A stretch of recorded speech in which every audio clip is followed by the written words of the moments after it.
শেখ হাসিনা ফেরত দেওয়ার ব্যাপারে ভারত মানে রাজি। উনি বলেছেন রাজি নন, একথা বলেননি। ইনি বলেছেন ভারত যে গররাজি, অর্থাৎ চায় না তাকে ফেরত দিতে, এ কথাটা বলেননি। বাংলাদেশের প্রধানমন্ত্রী শেখ হাসিনা তিনি সোশ্যাল মিডিয়াতে, সামাজিক যোগাযোগ মাধ্যমে তিনি আবার কাল বক্তব্য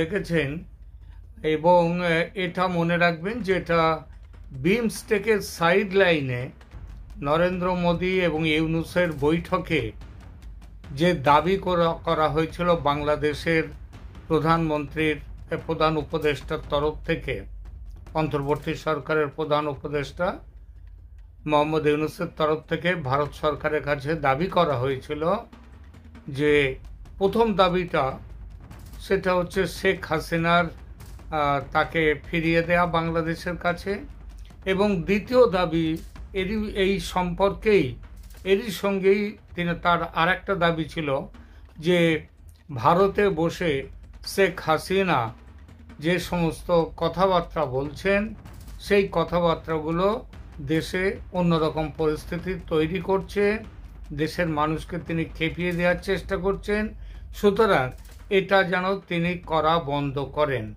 এই কথাটা তিনি গতকাল তিনি বিমস্টেকের সাইড লাইন্স যে বৈঠক সেখানে কথাগুলো হয়েছিল। কিন্তু দেখা গেল ভারত যেমন তাকে নিষেধ করেনি, এবং শেখ হাসিনাও গতকাল তিনি এই 8ই এপ্রিল তিনি আবার সোশ্যাল মিডিয়াতে তার বক্তব্য রেখেছেন। আপনারা ইতিমধ্যে সে বক্তব্য জেনে গেছেন, কিন্তু আমি সেই বক্তব্যগুলো বিশ্লেষণ করে তার মধ্যে এবারের বক্তব্যের সাথে তার আগের বক্তব্যগুলোর কি ফারাকটা সেইটা আপনাদের সামনে রাখব। এবারের বক্তব্যের মধ্যে প্রথম ফারাক যেটা সবার আগেই নজরে আসে সেটা হলো যে শেখ হাসিনা তিনি বাংলাদেশকে বলেছেন এখন একটা টেররিস্ট কান্ট্রি বা সন্ত্রাসবাদী বা জঙ্গি দেশ হয়ে গেছে। এই কথাটা তিনি এবার বলেছেন। শেখ হাসিনা বলেছেন এই প্রসঙ্গে যে one scene as a model of development has now turned into a terrorist country. তিনি বলেছেন এক সময়ে যে দেশটাকে একটা উন্নতির জন্য একটা মডেল হিসেবে দেখা হতো সারা পৃথিবীতে, সেই দেশ আজকে হয়ে গেছে একটা টেররিস্ট কান্ট্রি, সন্ত্রাসবাদী দেশ।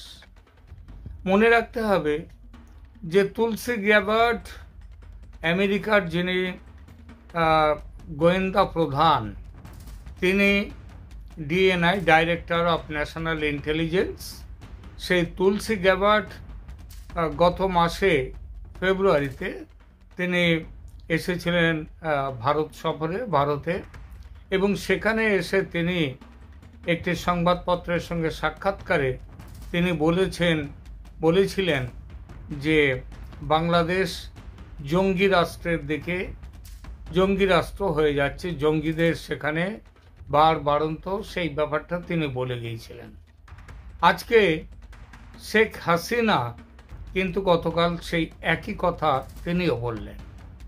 এই কথার কিন্তু একটা বড় একটা এর কি বলবো, এর যে প্রতিফল এর একটা কিন্তু সারা পৃথিবীতে এর কিন্তু পড়বেই, এবং ইতিমধ্যে পড়ে গেছে। আপনারা জানেন যে পৃথিবীতে জঙ্গি রাষ্ট্রের একটা তালিকা তৈরি হয়, এবং পৃথিবীর কোন কোন দলকে, কোন কোন সংগঠনকে জঙ্গি বলা হয় সেই ব্যাপারটাও কিন্তু থাকে, তার তালিকাও তো বেরিয়ে আসে, মানবাধিকার সংগঠন ইত্যাদির তরফ থেকে তার তালিকাও বেরিয়ে আসে।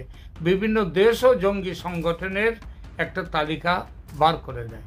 এবং এইবার এই যে আগে তুলসি গ্যাবার্ড ডিএনআই আমেরিকার ডাইরেক্টর অফ ন্যাশনাল ইন্টেলিজেন্স তিনি যে অভিযোগটি করেছিলেন সেই অভিযোগটি কিন্তু এবার আবার তার মান্যতা দিলেন বাংলাদেশেরই প্রধানমন্ত্রী আইন অনুযায়ী তিনি হচ্ছেন সে দেশের বৈধ প্রধানমন্ত্রী, কিন্তু ওই যে জঙ্গিরা সেই দেশটা দখল করে ফেলেছে, তার ফলে তিনি দেশ থেকে চলে আসতে বাধ্য হয়েছেন। এই কথাটা এর কিন্তু একটা বিরাট বড় এর এফেক্ট আছে, এর অভিঘাত খুব বড়ভাবে পড়বে। এটা হচ্ছে প্রথম একটা, এইটা এভাবে ঠিক এর আগে কিন্তু শেখ হাসিনা কোনোদিন বলেননি।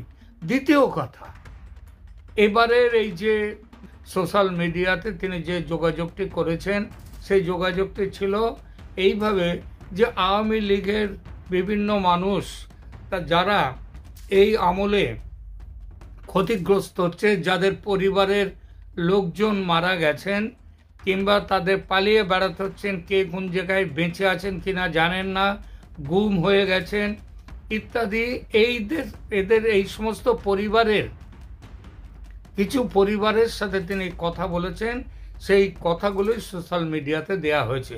যখন কথাগুলো বলা হচ্ছিল কিন্তু ক্যামেরা শেখ হাসিনার মুখের ওপরে ছিল না, ক্যামেরা সরিয়ে নেওয়া ছিল, এবং ক্যামেরা সরিয়ে নেওয়া অবস্থায় তাকে প্রশ্নগুলো করা হয়েছে, যারা যা বলবার সেগুলো বলেছেন, তিনি তার উত্তর দিয়ে গেছেন।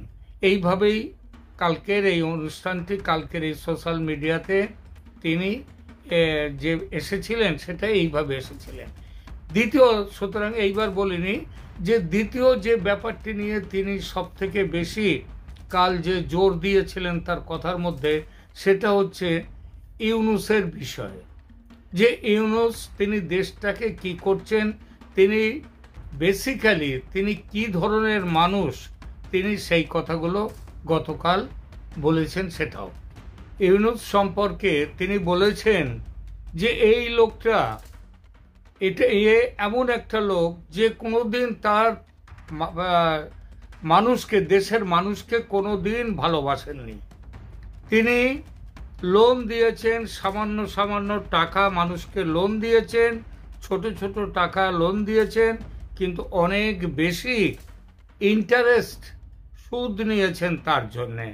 এবং এই সুদ নিয়ে তিনি বিদেশে তিনি ল্যাভিশলি, অত্যন্ত বিলাসবহুল জীবনযাপন তিনি করেছেন।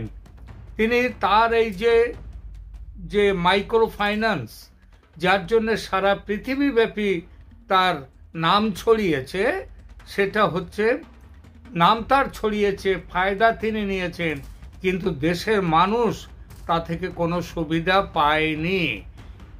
তিনি এখানে বলা হয়েছে তিনি যা করেছেন সব নিজের জন্যে, এবং তার যে ক্ষমতা এবং এইভাবে টাকা পয়সা সমস্ত আয় করবার পর তিনি একজন অত্যন্ত ধনী ব্যক্তিতে পরিণত হওয়ার পর তিনি বাংলাদেশে তার ভেতরে ক্ষমতার যে আধিপত্য জেগেছে, ক্ষমতার লালসা তার মধ্যে জেগেছে, এবং তিনি বাংলাদেশকে পুড়িয়ে দিচ্ছেন, বাংলাদেশকে তিনি পুড়িয়ে ফেলছেন একবারে।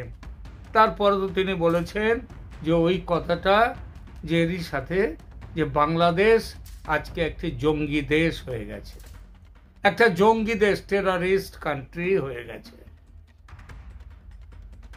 এবং এটা হচ্ছে তিনি এইভাবে মনে করবে রাখবেন যে এইভাবে এই ভাষায় মোহাম্মদ ইউনূসকে এর আগে কোনো দিন তিনি আক্রমণ করেননি তার এই বর্তমান জীবনে এসে। এটা তিনি এখন যেটা করছেন বর্তমান জীবনে, মানে তিনি দেশ থেকে প্রবাসী জীবনে এসে তিনি এইভাবে আক্রমণ কখনো করেননি, এবার তিনি সেই কথা করেছেন। তৃতীয় যে বিশেষত্ব হলো এবারের আলোচনায়, এবারের তার এখানে এই আলোচনার মধ্যে, সেখানটায় তিনি বলেছেন যে কেউ ছাড়া পাবে না, সবার বিচার হবে। আমার পরিবারের ঘাতকদের যেমন শাস্তি দিয়েছি তেমন শাস্তি দেব আপনার পরিবারের ঘাতকদের। এই যেটা এখানে বলেছেন, এবার তার যে কণ্ঠে, সেই কণ্ঠ অনেক বেশি প্রত্যয়ী কণ্ঠ। দেশবাসীর সামনে সোশ্যাল মিডিয়ার মাধ্যমে শেখ হাসিনা তার আবার এসেছেন এই বিষয়গুলি নিয়ে। তাহলে এবং মনে রাখতে হবে যে বিমস্টেকের সাইড লাইনে যাই বলুন না কেন, বাংলাদেশের প্রতিনিধিরা, বাংলাদেশের যারা ছিলেন আলোচনায় বসেছিলেন নরেন্দ্র মোদীর সঙ্গে, ইউনূস এবং তার দলবল, তারা এখন দেশে গিয়ে অনেক কথা বলছেন যে শেখ হাসিনার কে প্রত্যর্পণের ব্যাপারে নাকি নরেন্দ্র মোদী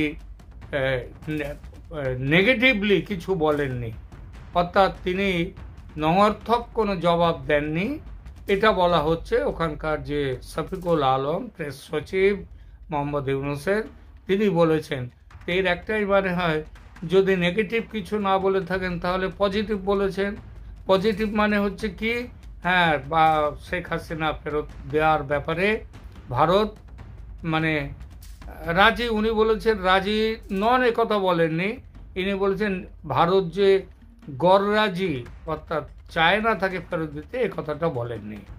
তাহলে এই হচ্ছে। এবং তার ওই আর একটা কথা যে শেখ হাসিনা যেন এখানে এসে কোনো রকমভাবে বক্তব্য না রাখেন বাংলাদেশ থেকে, এই ভারতে থেকে এটা দেখতে, সেটা কোনোটাই ভারত মানেনি এবং সে ব্যাপারে শেখ হাসিনার উপরে কোনো রকম চাপ সৃষ্টি করেনি ভারত, এটা প্রমাণ হয়ে গেল।